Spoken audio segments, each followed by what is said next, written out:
Okay, so thanks very much, everybody, for all the thoughts and the presentations thus far. I have learned a ton. Thanks, Philip and Sean and everybody else for taking care of us and dealing with this, the technology. I'm actually kind of amazed that you could fix it that quickly. I think I would have just crawled into bed if that had happened to me. So I don't have, I am, as probably at least the other panelists know, the least competent person in this group, and probably in a much larger group, to speak to anything about speculative fiction. So I'm going to stick to a few questions that I have, mostly for the other panelists, but for the world in general, around the posited relationship between speculative fiction and speculative finance. I don't know a ton about fiction, as I said, and so I may mischaracterize it, and I would be very curious to hear what you guys have to say about some of these questions. I'm a little more familiar with economics and the economics of finance than I am with some of this other stuff. So I thought I'd just begin with the point that Keynes made in 1936 in the General Theory of Employment, Interest, and Money. Which is because most of that book, for those of you who haven't read it, and that's, I know, most of the world, because it's a pretty tough read, but for those of you who haven't read it, a substantial part, in fact, one might even argue that one of Keynes' main contributions to economic thinking was to put the future at the center of our conversations about the present. So expectations, which of course economists have been worried about for centuries, became absolutely central to thinking about how the modern economy worked. And the general theory is in many ways a kind of theory of expectations, and there's short run and long run, and in some ways a medium term kind of expectations. He's really, his main contribution in that book, one might say, is to show how much of what we do now is caught up in what we're expecting to happen, or what we're so uncertain about that we can't know what to expect. And at one point later in the book, when he's talking about money, he says that the importance of money, and you could even say he means the importance of money as opposed to other kinds of importances. He says the importance of money flows from it being a link between the present and the future. And in that sense, money, as Marina said also, money functions in a kind of crazy way as a constant link to the future. You might even think of money as constantly circulating into the future and coming back to the present in a sort of constant movement that gives it, in some ways, its value, you might say, because no one's going to accept money in exchange for anything if they don't think the future will be enough like the present that the money will have value in it. If I knew that money would be valueless tomorrow, money would become valueless today, precisely in that sense. The future is already inherent in every monetary relation in that sense. And so I guess my first question then to my other panelists is, is there something meaningfully different between what so far we've called finance and money? Like, is there something specific about financial dynamics that distinguish it from monetary dynamics more broadly? If there is, it's not clear to me what those are. Nor is it sort of, and I guess I'm stating the obvious here, and Cheryl hinted at this also, is it possible, and Marina and Stephen also, actually, now that I think about it, when we even to say the word finance, we're almost saying that speculation, we're saying speculation at the same time. I can't really imagine a finance that is not speculative. So in some ways, we don't even, it's kind of pedantic, but we might not even need to say speculative finance because all finance is speculative in that sense. We have, now that people talk a lot about financialization and the financialization of the modern economy, we have a sort of systematic way of talking about finance and financialization. Greta Krippner is probably the best known sort of definer of financialization, and she deserves to be well known. Her work is awesome. And she kind of breaks financialization, the modern turn toward finance in the capitalist economy, into two modes. Like she says, financialization has sort of two ways it happens. One is that the financial sector becomes more and more dominant in terms of control and power in the modern economy. So financialization meaning like, hedge funds, banks, you name it, all the kinds of actors that make up the financial sector come to matter more and more in the determination of the shape of the modern economy.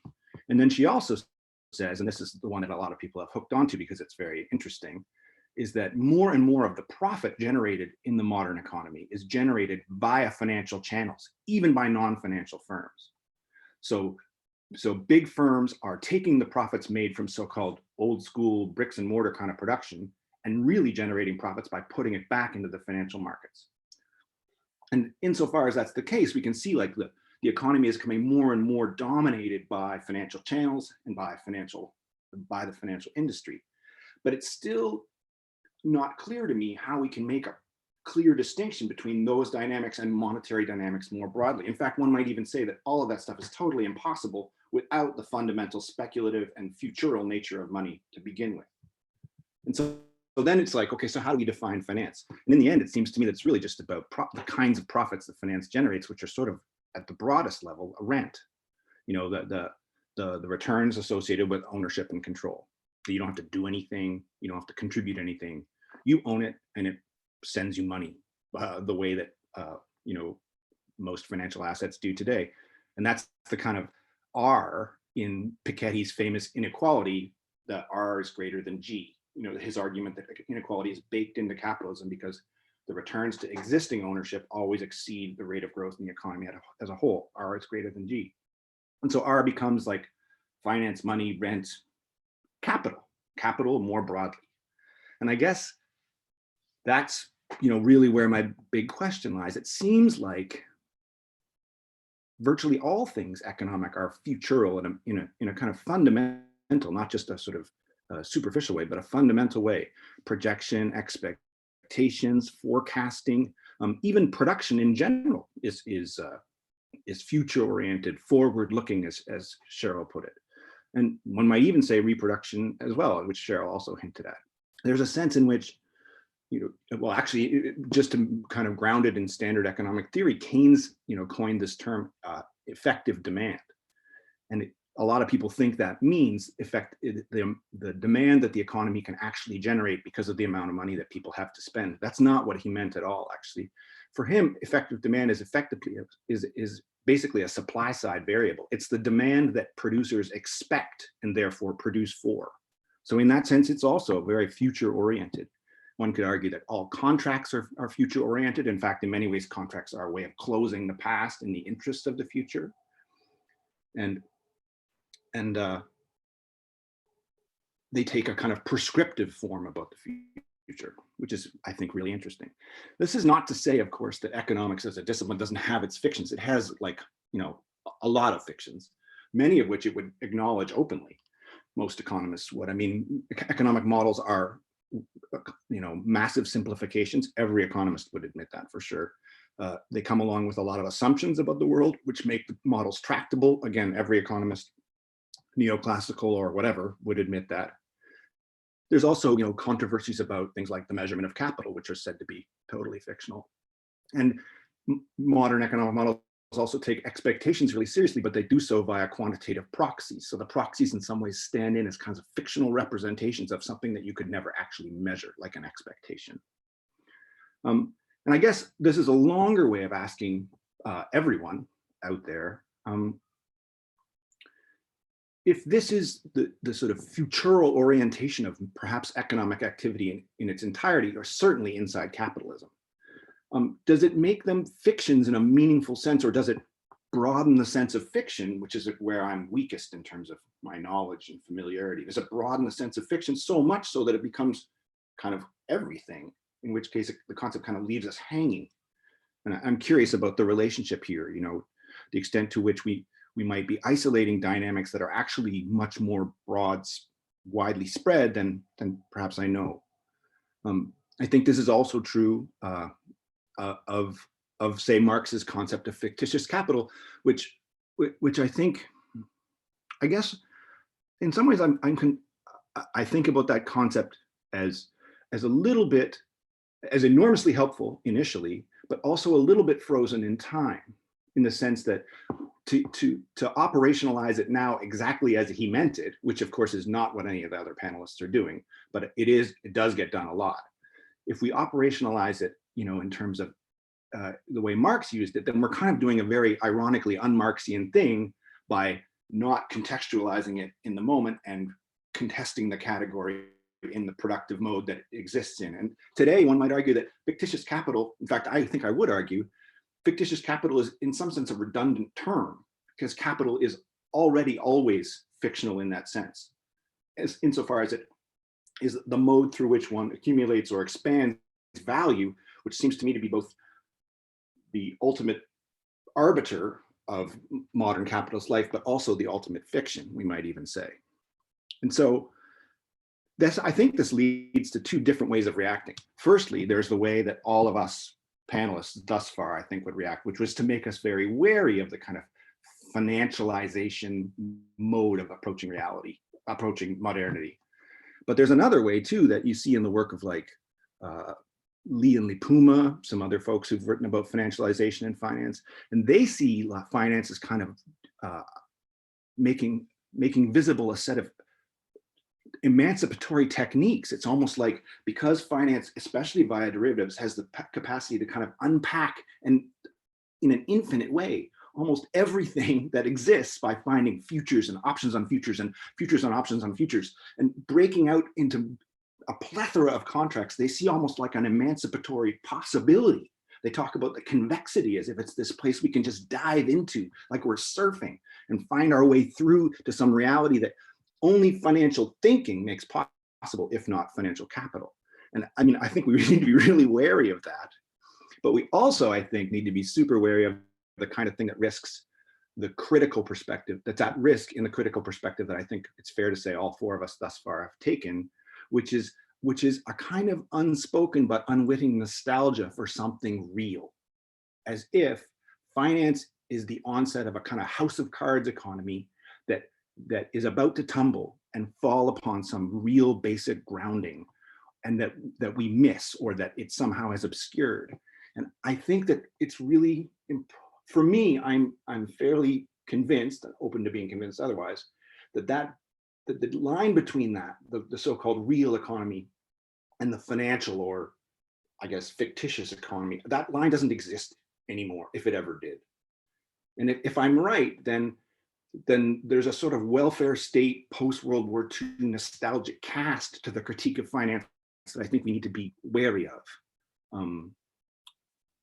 It's because I think it leads us backwards as opposed to, outward, in the way that the speculative fiction emancipatory possibilities that the other three have discussed so well.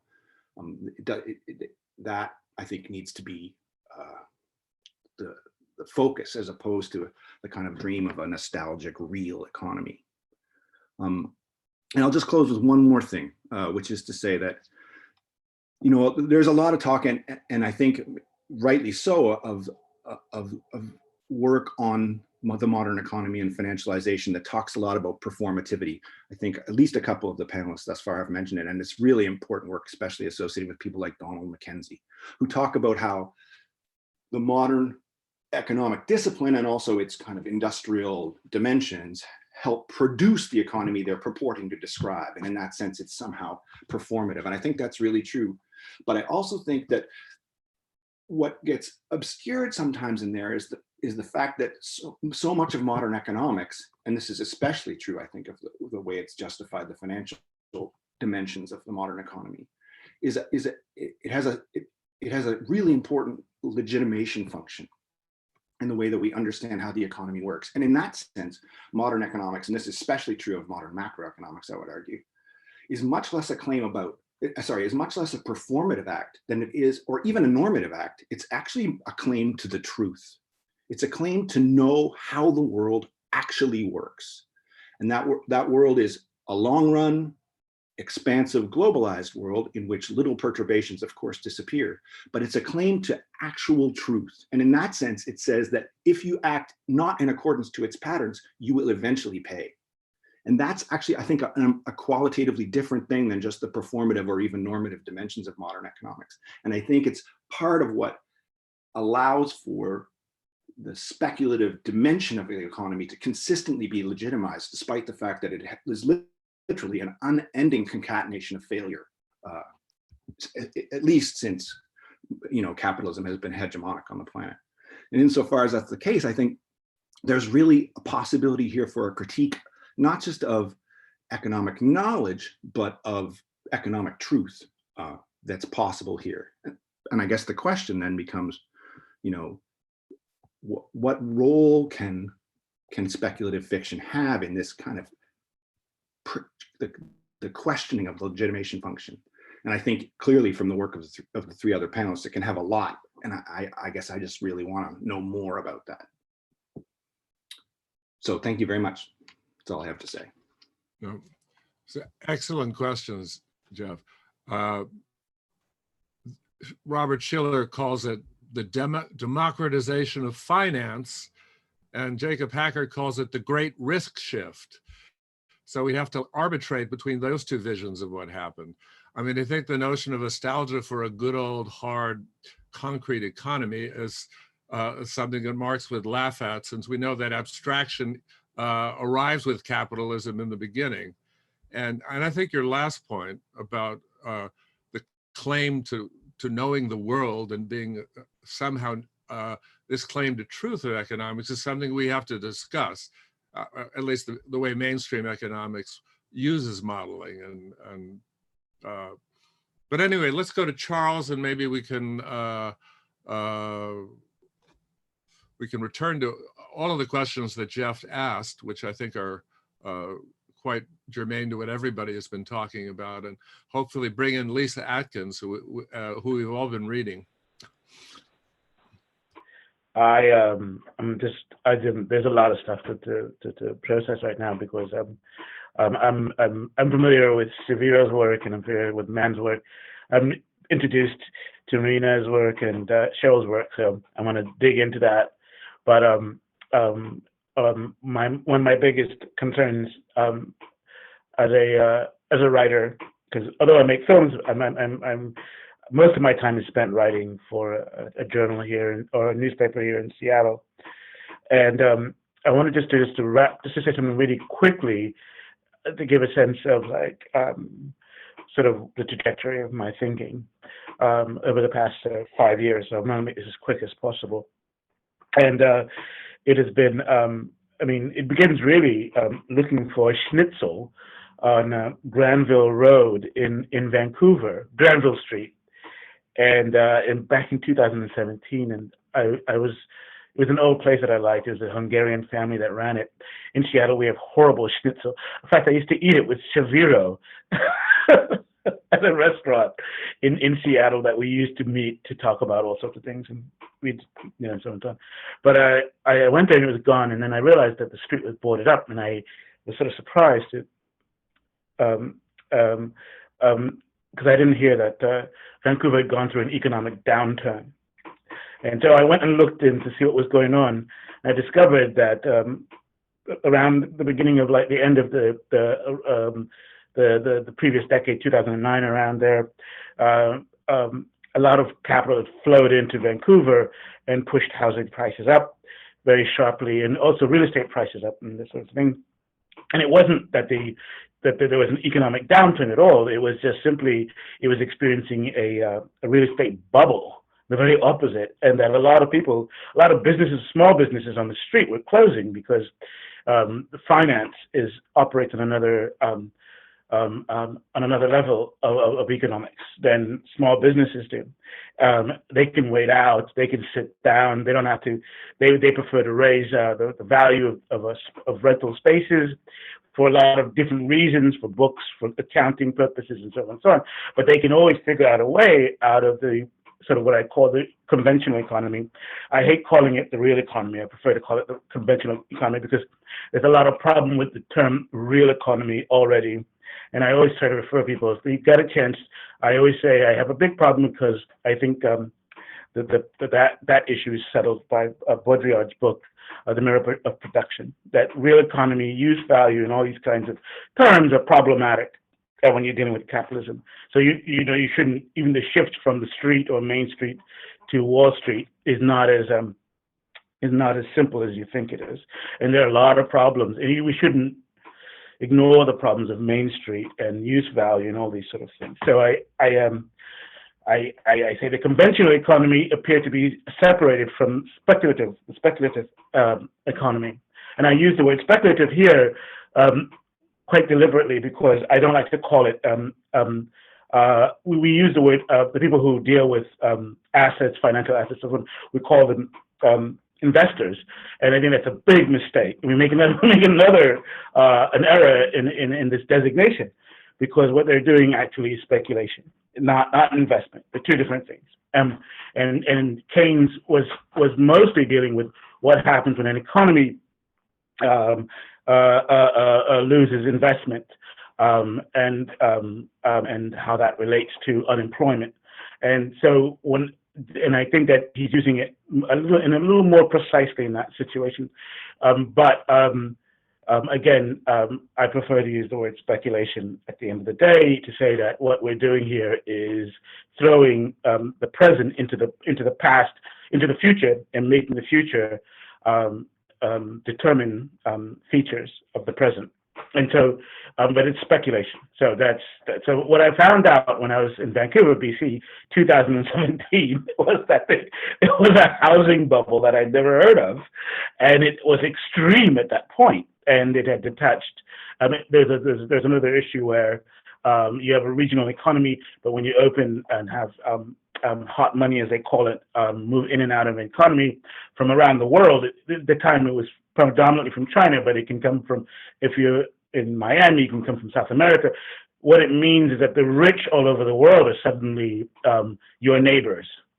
You no longer have the rich in your town as what you're dealing with. You're dealing with the rich all over the world. And this separation was important. This is very significant as an aspect of financialization, and particularly when you're dealing with what Lefebvre called the production of space, capitalist cities and urban space and so on. What I was surprised at when I returned back to Seattle, and I did write a little bit about this, and in my paper, was that there was a kind of market urbanism.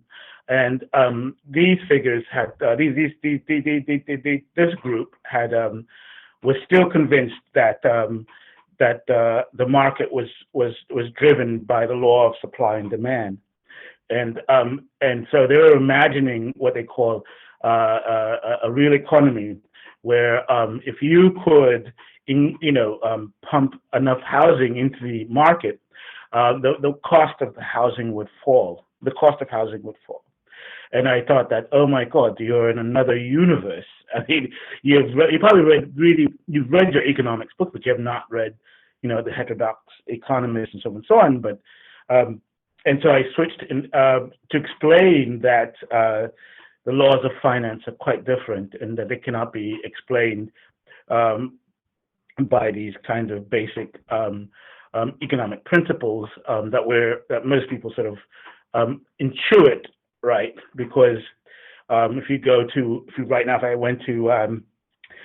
I went to Safeway, I find there's no toilet paper anywhere, and I'd expect the price of toilet paper to go up, and therefore, right, I'm willing to pay a little more money for toilet paper. And they try to extrapolate that into housing, and I said, no, it's not how it works, because housing is a financial. A house is as Joan Robinson sort of pointed out, a house is a mixed element. I mean, it has a use value, but it has a very strong, what the British call placement.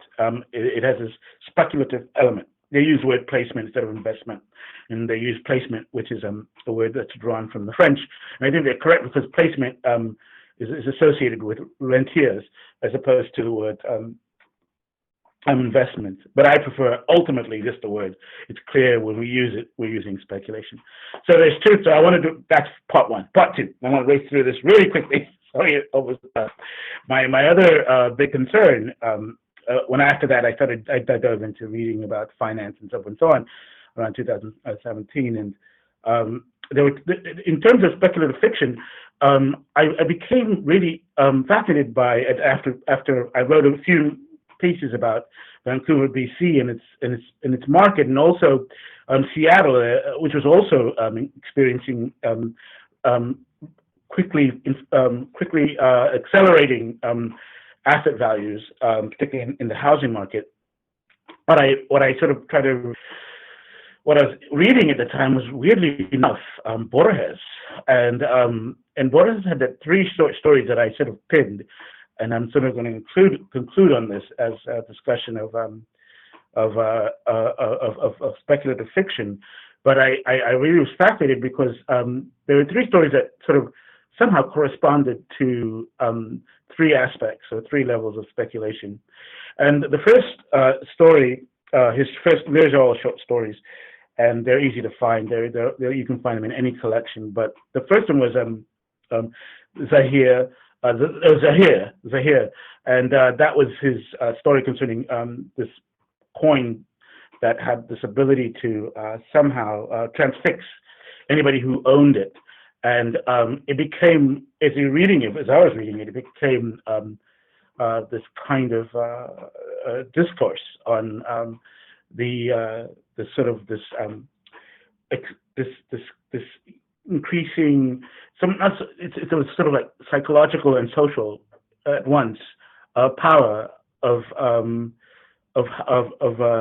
money, and it's fascinating in the sense that the person does not quite understand how it grips him, and he tries to get rid of it, the coin, the magical coin, because what it does is it starts to erode all of his memories and replace them with the presence of a particular coin.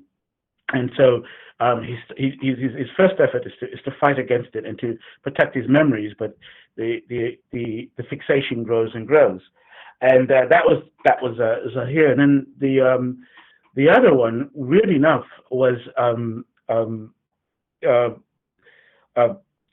Death on the Campus. I don't know why it's only escaped me. It's the one where the Elf, which was, to me, if you read it carefully, if you go into it, it seems to be a story about a special spot in the room where, if you look into it, and it's in a house that's buried, it's a basement in a house, and a writer sort of discovers, the writer is actually Borges, writing himself, as if it's an account of something he experienced. But when he's in the basement, he sees the elf, and you can see everything all at once, so forth and so on. Classic Borgesian situation, the infinity, the total, and this sort of thing. But no, the really interesting thing about that story is that there is the neighborhood is being gentrified. And I say to everybody, please return to it. It's the key element, and it's so quietly described.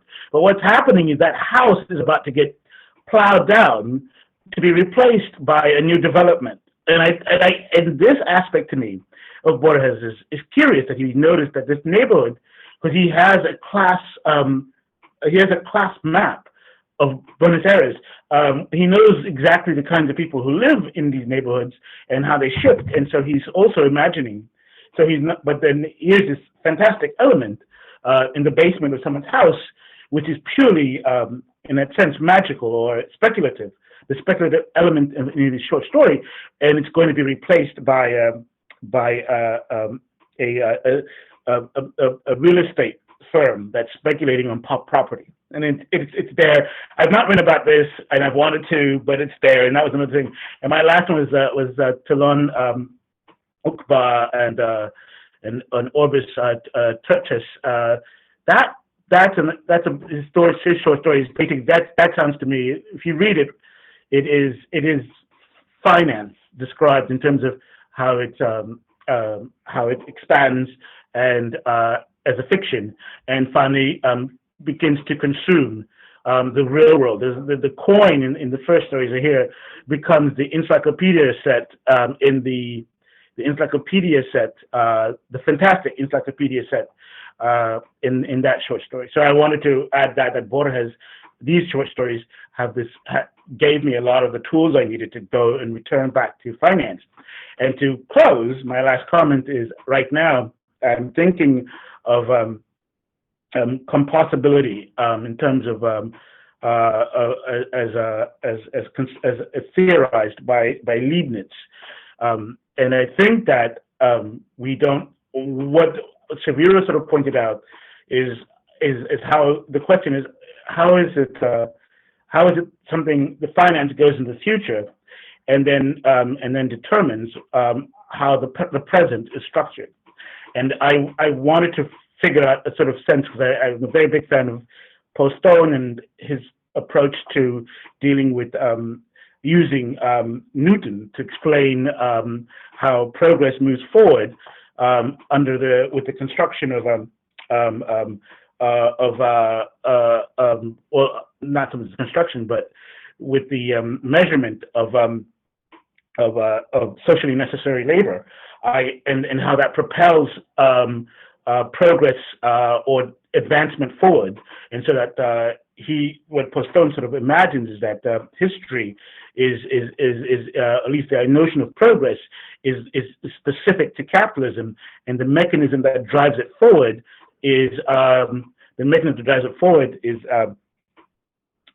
this relationship between absolute Newtonian space and different measurements of socially necessary labor.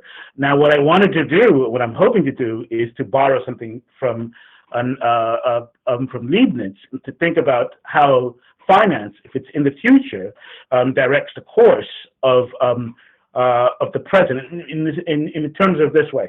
So he has a theory that says that of possibles and compossibles, and what he says is that if something is possible, it means that it has to be close to what is real.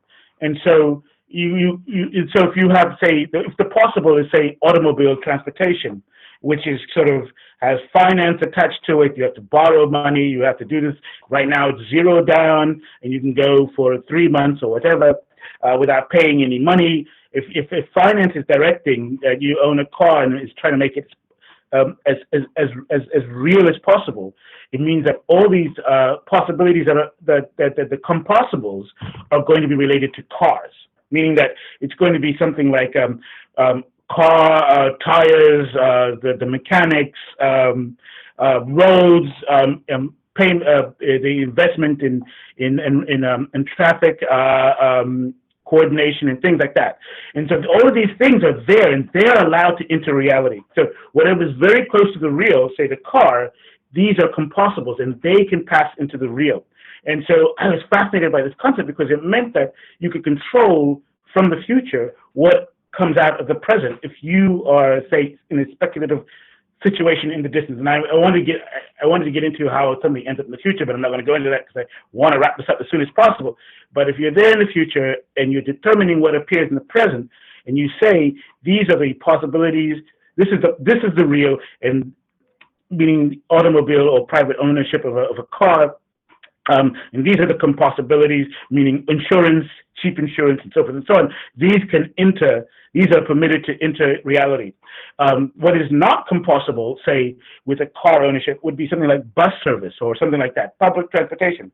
So you find that it is too far from what is accepted or determined to be to enter reality. And so it's much more, it can, through different, I mean, there's hope that it can enter reality, and it does, but it has greater difficulty because its compossibilities, the things around public transportation, say, the dedicated lanes and so forth, all the things that it needs to enter the real are diminished. And so it's a very starved possibility. It's a starved reality because its compossibilities, its possibilities around it are very limited as to what it could enter reality. So to me, I was sort of imagining that the way that finance works is to instruct and direct and to grant what is real. And I want to just, if anybody wants to sort of see where this is sort of going, I've also been reading the work of Stuart Kaufman. He calls it the adjacent possible in his own thinking.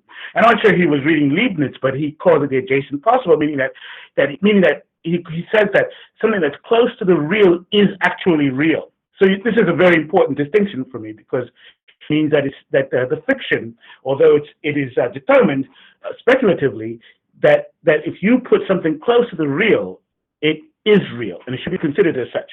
But the question is, what is distant and what is not real? And so when we look at the COVID situation right now, I think one of the rejections of it, one of the reasons why everybody wants people to return to work, is the fear that the other possibilities could increase. and they become possibilities attached to another potential reality itself. And those can suddenly integrate into reality, and finance from the distance does not have any control over that. And that becomes the dangerous moment. That's it. I'll stop. There we go. Sorry. I will no longer see the world. I will only see the Zahir. Thank you, Charles. Borges has a line in that story where he says that money is a repertory of possible futures. Yes, that's what he does in that. Yes, absolutely. Which We brings should go us back yeah. in it. I like Jeff's question of the notion that he couldn't see at times the difference between money and finance. And I thought that would be an interesting thing to riff about, to hear from people. What do you see as the difference?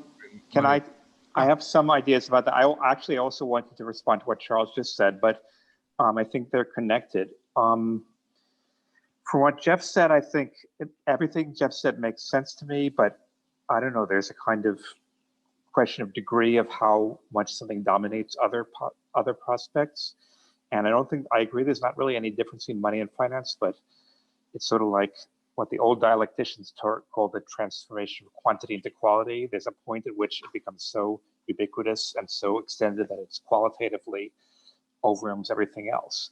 But I think I'd like to also link this what Charles was just saying, because part of what I'm trying to work on, which is related to this about finance, is the question of to what extent is futurity or the future real? And there's a great phrase from Proust where he talks about something with real but not actual. And Gilles Deleuze quotes this in his book to talk about what he calls the virtual. So what Deleuze calls the virtual is not just something which is possible, but something which has a kind of effectivity, even though it's not actual. And I mean, anything that's not logically contradictory is possible, but not everything is potential or virtual in Deleuze's sense. But also the Alfred North Whitehead, the philosopher, independently of this, I don't think he ever read Proust, says that his definition of the future is real but not actual. And what he means by that is that it's related to the idea, which Charles is citing, of the more recent idea of the adjacent possible. It means that what's happening now projects in certain ways. Things don't just exist punctually, things happen. There's a course of time in which they happen. They lead to other things. They make other things more possible and other things less possible. But then you can also think of this being inverted. A novel I once wrote an article about a novel called The Savage Girl by Alex Shekar, and what it is, it's a literary novel which is pretending it's not science fiction but actually is. And one of the sub-themes of this book is what he calls transtemporal. He invents this thing called transtemporal marketing, which is that we have entrepreneurs in the future who want to make money by manufacturing something. So they use time travel, send somebody into their past, which is our present, to create demand for something that doesn't exist. When the fact by creating demand in their own past for what something doesn't exist otherwise, that will convince people to give them money to actually manufacture it.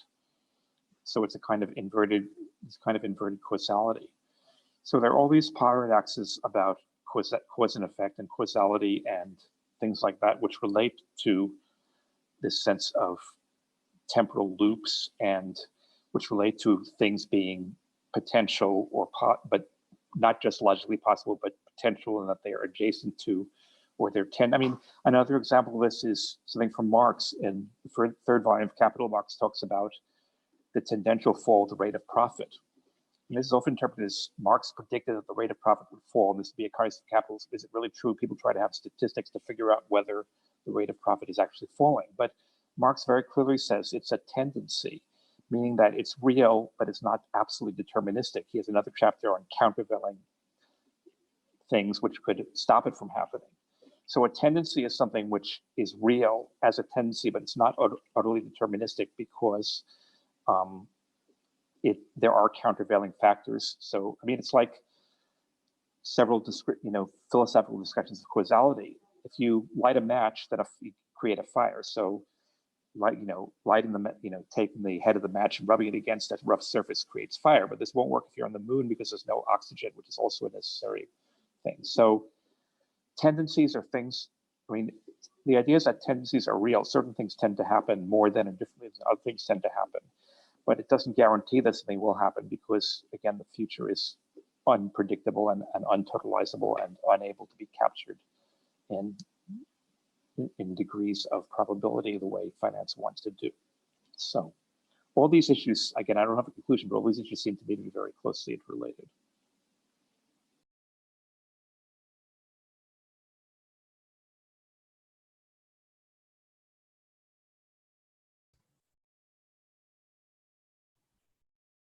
Sustainability. I mean, let's talk about that in terms of the left critique of speculation and finance. The argument is something like Martin Konings talks about the difference between finance and speculation being elastic or plastic.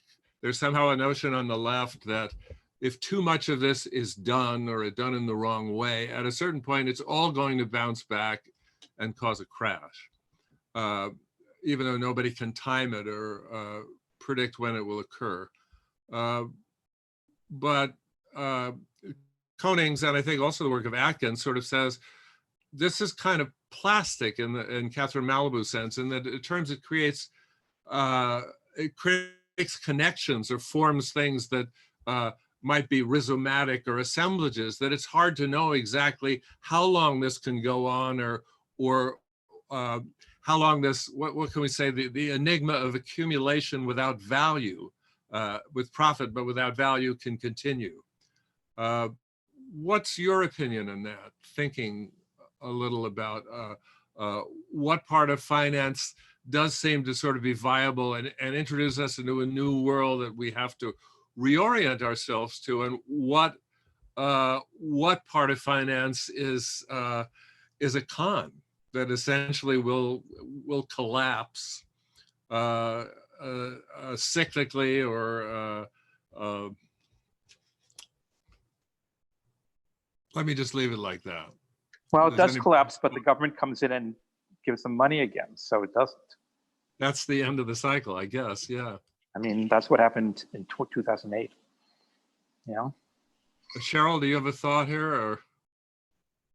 Well, I think, I mean, in saying that finance and capital and money, as Jeff points out, that these things are fictions, I wasn't trying to say they're necessarily cons or they're not real.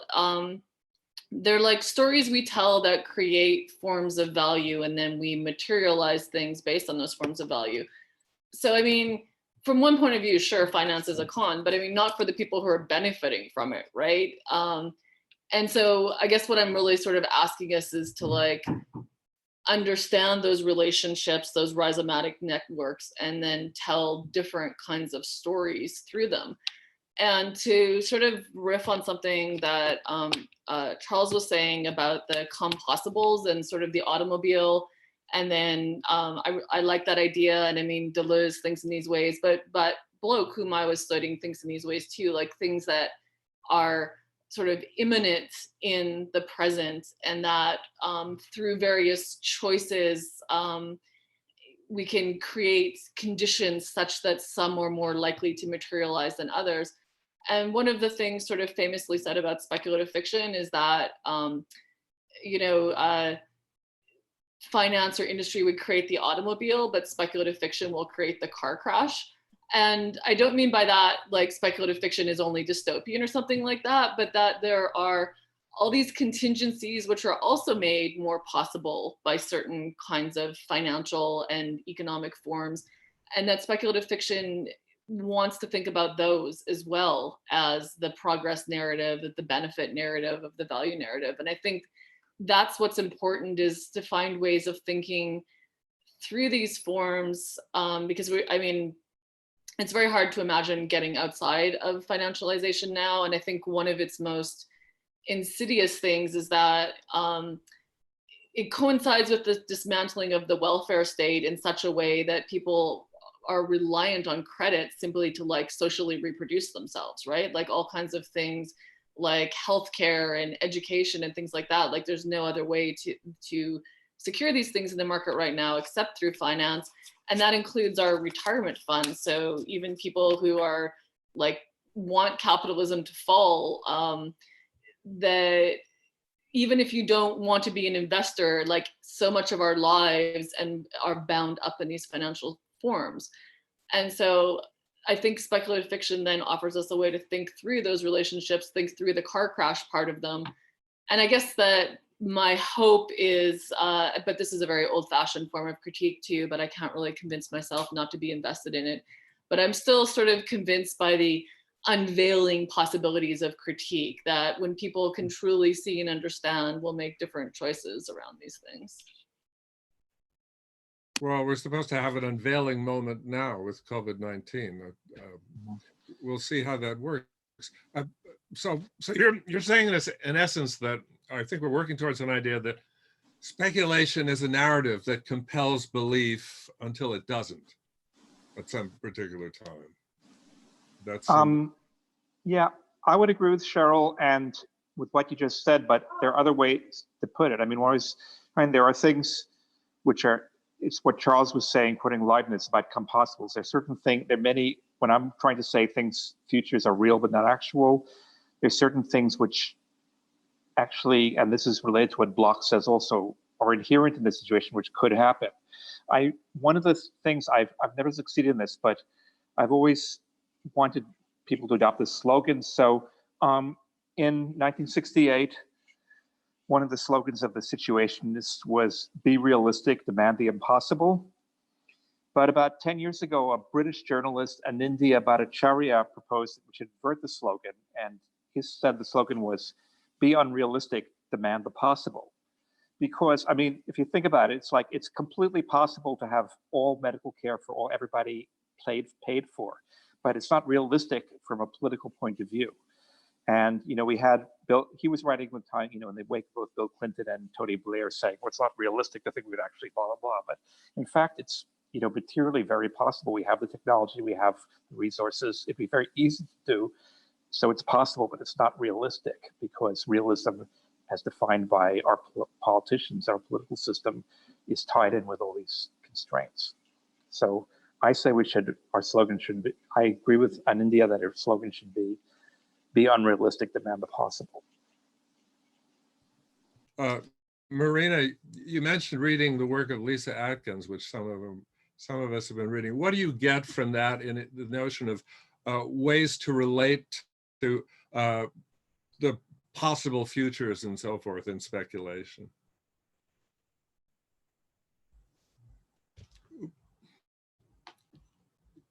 You've got to turn on the. Sorry, rookie error.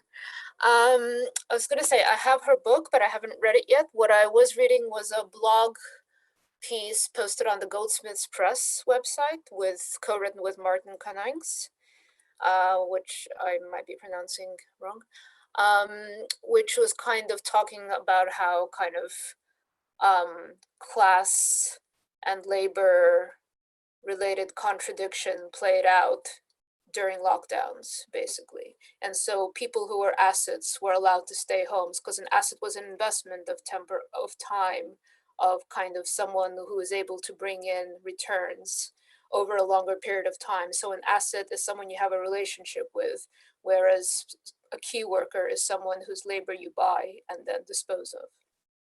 So that was kind of the argument in that essay. And so I was interested maybe in connecting it to some of the kind of more, I guess, known work around human capital, social impact bonds, which comes very close to the scenario in Overvalued. And as Stephen notes in the text that was circulated, there are actually a few instances of US college students having investors that then their salary is garnished to repay the speculative value of their self-improvement. So yeah, I don't have a kind of a very sort of resonant and multi-layered connection yet to Lisa's work. I was reading that recently and thinking about how this split of labor power into assets and labor power is kind of an interesting reformulation of class in the times of the pandemic and the devalorization of certain labor rather than a systematic devalorization, a much more kind of cruel segmentation of that value production or value divestment. Yeah, there's another kind of question I was thinking about with relation to speculation, coming back to Jeff's comments. And I guess partially that critique, which I guess was very much kind of enunciated around the time of the last crash, was just kind of how ultimately and obviously in a way conservative this kind of division between real economy and financial economy was, and certainly is from a kind of Marxian critical perspective. I guess that was maybe part of like the unconscious behind calling the book Speculation as a Mode of Production, so that it's clear that that division is not obtaining in a capitalism which produces profit through financial processes, but capitalism per se is, insofar as it's self-valorizing, it's always going to be, as Jeff mentioned with money, its characteristic processes are in that sense always future-oriented and always fictitious. So the question is, what is the power? I think someone else said, what is the power of those forms of valorization, of profiting without producing, as another book whose author I'm momentarily forgetting calls it. So yeah, no, I definitely agree that we need to situate these speculative processes within a historical and very geographically differentiated landscape of accumulation, and that the way we think about fiction is embedded in various structural elements of the system, and some is more novel. So yeah, Lepevitsis, exactly. I was like, can it be Lepevitsis? No, it's got to be someone else. Thanks. Jeff, I had a question for you as an economic geographer, which is essentially, and also as a biographer, or at least of Keynes. Keynes talks about liquidity preference and the idea that from an investor standpoint, you have a certain amount of money and you decide where you're going to put it. And if investing in some sort of industrial production or manufacturing doesn't look good to you because the long timeline introduces uncertainty that you really can't deal with in price, it makes more sense to take that money and put it somewhere where you can withdraw it very quickly should something contain. So should something happen that you haven't anticipated. So a lot of even non-financial corporations are essentially investing in short-term markets, commercial paper or repo, keeping money around for buybacks, and trying to make money through essentially financial alchemy rather than through the actual production of goods. When that particular attitude becomes widespread, is there a consequence for the economics of society, the economy, or can it sustain itself for a potentially long period of time through a series of crises that reboot itself, enable it to engage in what David Harvey calls a spatial fix, devalue capitals that aren't very dynamic and start over somewhere else, shifting around in space? Is this tenable over a long period of time? Or is there some sort of, well, I won't appeal to a literary law nemesis, but I'm just asking from an economic point of view, an economic geographer, how do you see that working out?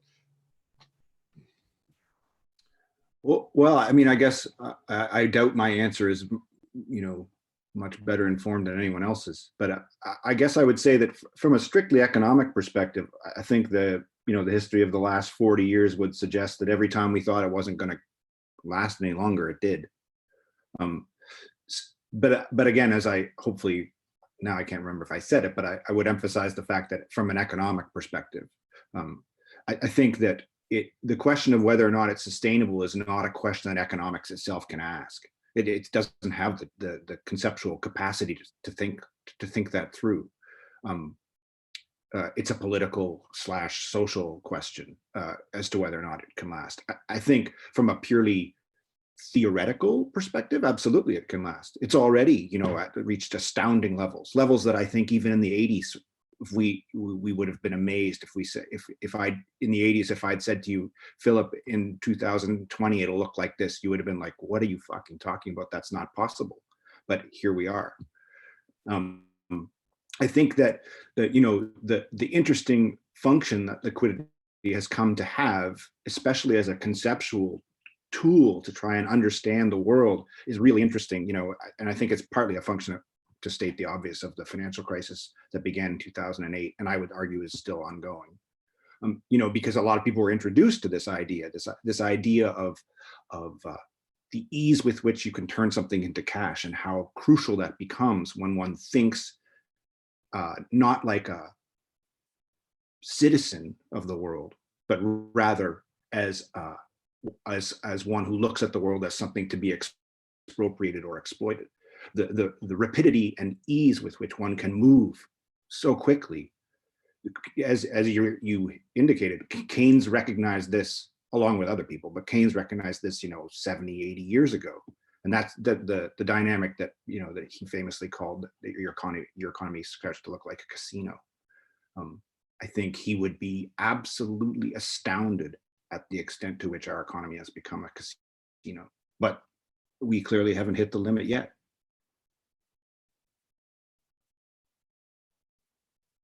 Well, let me take some questions from online, which we are YouTube, which we're tenuously connected to, I guess. I guess this one would be for Cheryl, maybe first, and Stephen. The other element of Mark Fisher's capitalist realism is that it was historically developed through hyperstation, the practice of operationalizing speculative fictions, in a sense, practical lies, in such a way that the belief in the fiction, to believe the lie is true, produces the conditions for the fiction to be objectified into reality. The lie becomes true. Is capital using the COVID crisis in a similar way today, as Fisher saw with the emergence of neoliberalism?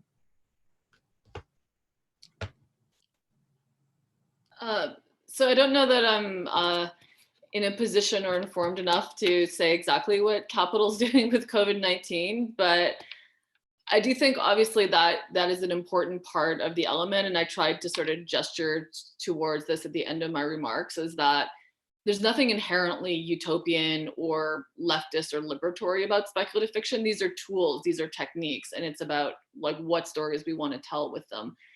And that certainly, yes, that's part of Mark Fisher's argument, is that, and I was trying to suggest part of like design fiction and innovation as a new sort of industry and stuff, is using these things to simply prepare us to want the new products and accept as inevitable the futures that have been bet on by speculative finance.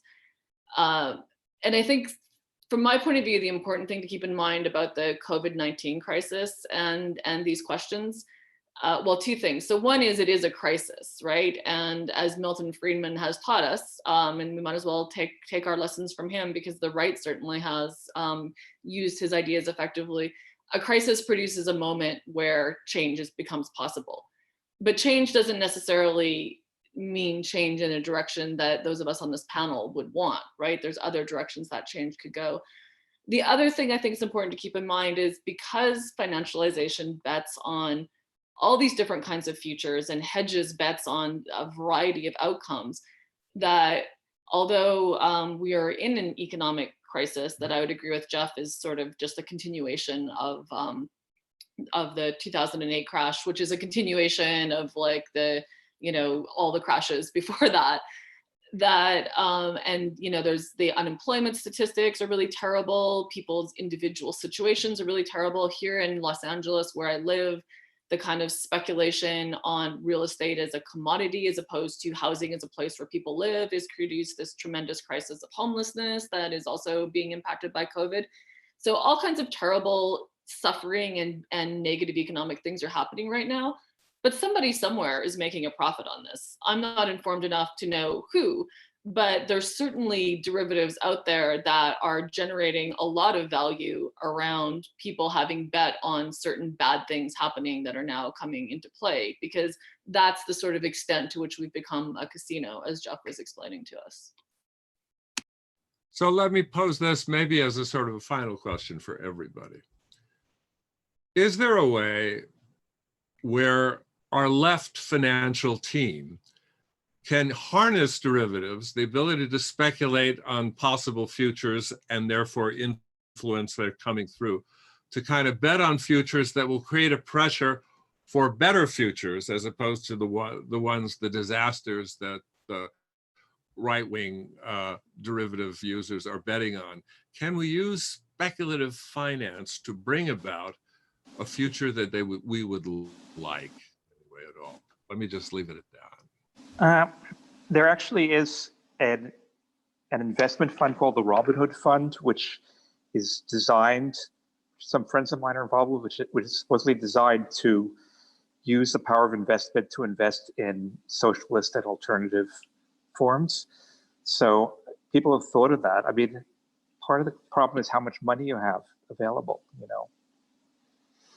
I mean, most people don't have as much money as, big hedge funds and financial banks do. And that's why they, it's sort of like one of the reasons we're not really democratic is it's not really one person, one vote. It's really $1, one vote. So, it's like going into debt increases your reach if you're a big corporation, but it just screws you over if you're an ordinary consumer.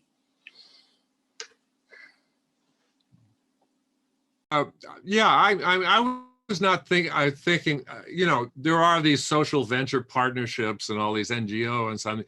I was thinking something more radical, like in terms of betting that something bad would happen to Trump, and, or whatever. I mean, obviously, that's a kind of ridiculous example. But, Philip, I have to say, one of my responses to this is, and I'm fascinated by financialization, not as a thing that is alien, but as a thing that is definitely grounded in the human.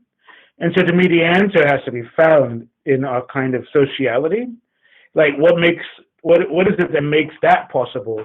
And therefore, what is it that's also possible? If we can speculate that far in terms of finance and profit generation, then that I don't see that as alien, as outside. I must want to know more about what the human capabilities are. And so I actually turn not outward, I actually turn inward. And so I become more interested in the kind of anthropology of financialization.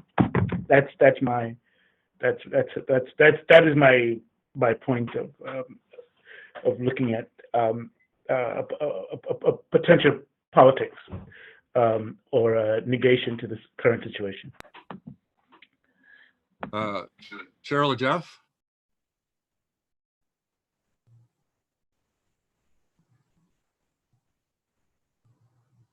Oh, can't hear you. Well, I think Jeff is probably in a much better position to address this than I am, but he was pointing. So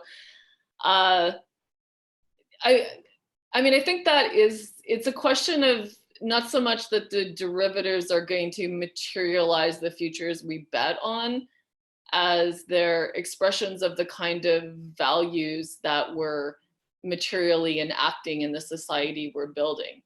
And so that the idea of like a different kind of sociality, a sociality that's not about like, the subprime borrower versus the sophisticated lender, or a sociality that is not about whether or not you have assets versus you are an asset. Like all the choices we're making, whether we would want to overtly say that's what the world we want or not, all the choices we're making, we're like full speed ahead into that world. And so we have to find ways to like materialize different values through other kinds of choices. I'm not sure financialization is a way to do it. There's a bunch of people I've been doing research on that are trying to use blockchain in a variety of ways to do it, to get outside of an economy that's kind of legitimated by globalized corporate governance. I'm not 100% convinced that that is going to lead anywhere useful either. But I mean, those are at least experiments where people are trying to think through these things. Because as Steve said, it's not only that it's like $1, one vote, but as is very clear from Piketty's book, when you're speculating, the larger your sum, the higher your rate of returns. So it's not only that returns on capital you already own are greater than any returns you could possibly get from wage labor, but it's also like if I invest like $100,000 in the stock market, I can only do so much. If I have like $1 billion that I control, a different rate of return becomes possible for me. So everything is like stacked towards an elite and how that market is operating right now.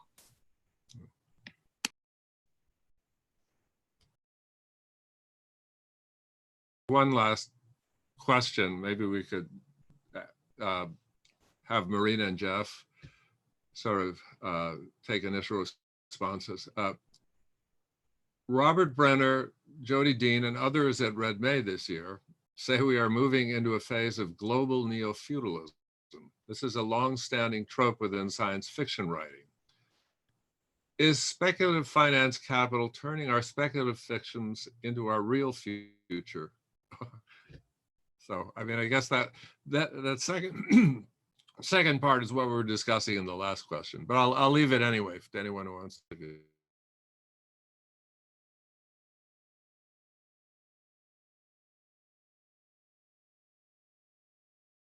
Well, I don't want to have the last word because I don't have very much to say, but so I'll say something first. I mean, I wonder also in the context in which they were speaking, which I guess I don't really know. I mean, I've mainly heard that in relation to kind of far right politics and their kind of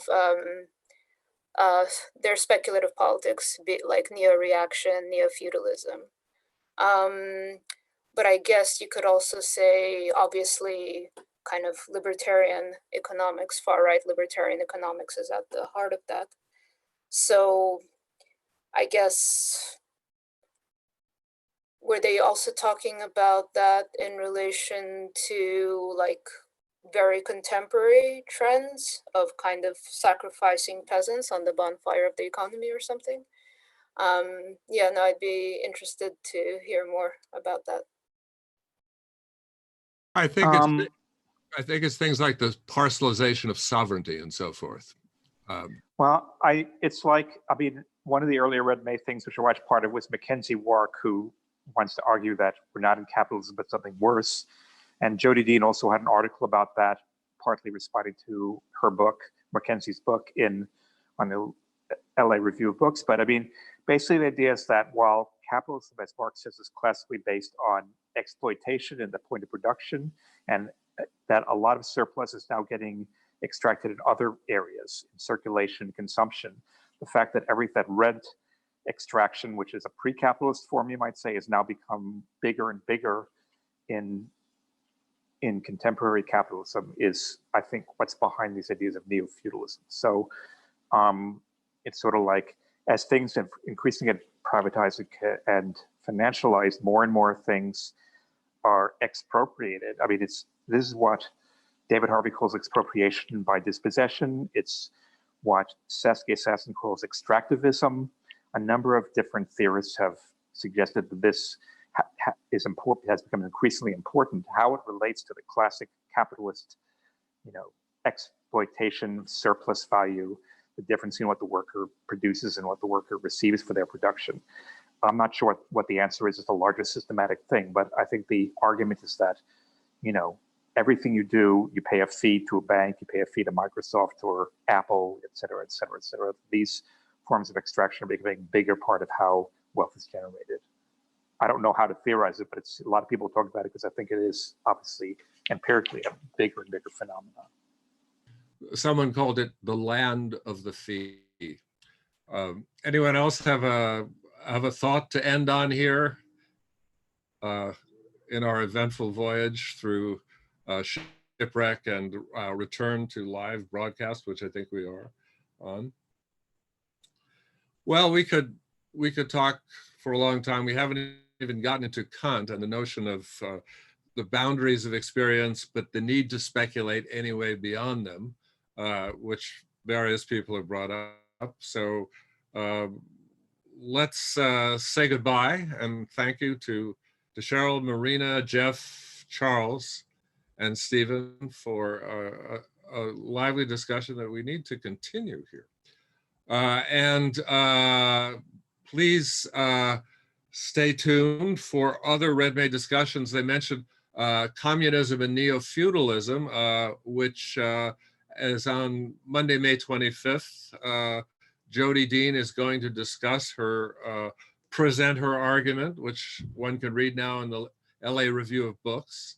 And then there'll be responses from Jason Reed and Eva Chernyevsky and myself. So that's coming up. Tomorrow at 12:30, we have Endnotes, the passion and interests of Endnotes, a great radical magazine that comes out very infrequently, and every issue, there have now been 5, is an event.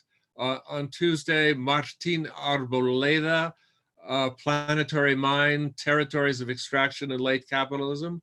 That's at noon. So tune in for any of those. Look on our website to find the whole schedule for the rest of Red May. And please click the donate button and give us whatever you can afford. We don't expect billions like the hedge fund investors or even those universities like Harvard, which are hedge funds with the university attached. But a little would go a long way to help us do Red May next year. So goodbye, enjoy the rest of your Sunday.